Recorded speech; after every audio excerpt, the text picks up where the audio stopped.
این تصویر شاید معروفترین عکس ترسناک اینترنت باشه. این تصویر نه، این تصویر. اما چیزی که مردم ترسون نه این اتاق بود نه رنگ زردش، بلکه رازی بود که چند ساعت بعد یک کاربر ناشناس زیر همین عکس نوشت. رازی که باعث شد میلیون‌ها نفر به وجود دنیای مخفی پشت دیوارهای واقعیت فکر کنه. تو سال 2019 این عکس واقعی توی انجمن آپلود شد و کسی که اونو آپلود کرد از مخاطبا خواست که تجربیات ترسناکشون رو زیر همین پست بنویسن. شما هم بنویسید. یک نفر زیر همین عکس نوشتش که اگه از واقعیت خارج بشی، به انگلیسی نو کلیپ، وارد این مکان بی انتها میشه. و این آغاز بکروم بود. اما این شروع ماجرا بود. چند سال بعد یه نوجوان 16 ساله کاری کرد که مردم فکر کنن بکرومز واقعا واقعیه. That was good, guys. All right, that was good. I'm thinking we get a wide angle and then we're done. Okay? All right. Yeah. Cool. Like how much further? Like A little more. A little more. you got? Yeah. Whoa.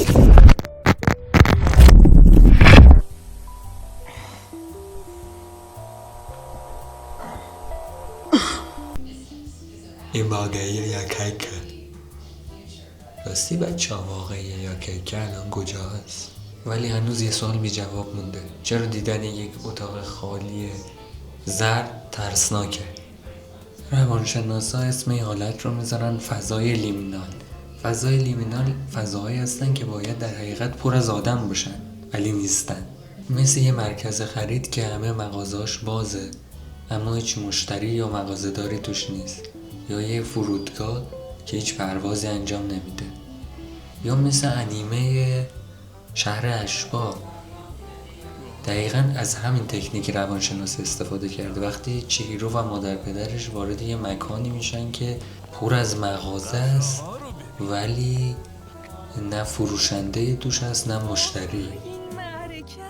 کسی اینجا نیست؟ هیچ کس نیست؟ چیهیرو بیا، باید خوشمزه باشه. نمیخوام. آها! و اینکه یه چیزی غلطه دقیقاً و چیهیرو همینو به مادر پدرش میگه که باید از این مکان بریم.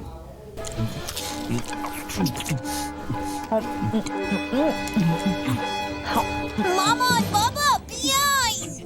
و اونا نمیرن و اتفاقات بدی میافته. زود باشی. بیاین برگردیم خونه.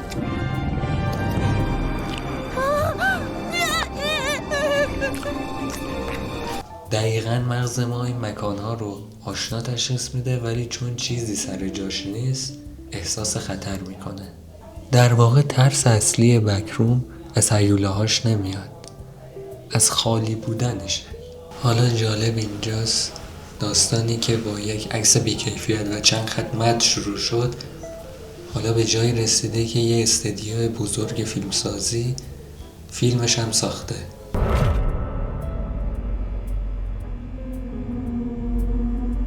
حالا جالبتر از اون اینجاست که کارگردان فیلم همون نوجوان 16 ساله‌ایه که چند سال پیش برای سرگرمی چند تا فیلم تو یوتیوب آپلود کرد. شانس رو ببین. کاربرا خیلی مکروم و سرش دادن و تبدیلش کردن به یک لول بندی و سطح بندی و هر هیولای یک لولی داره تو این داستان. در آخر هم باید ناامیدتون کنم و بگم عکسی که خیلی از مردم فکر میکردن واقعیه کیکه.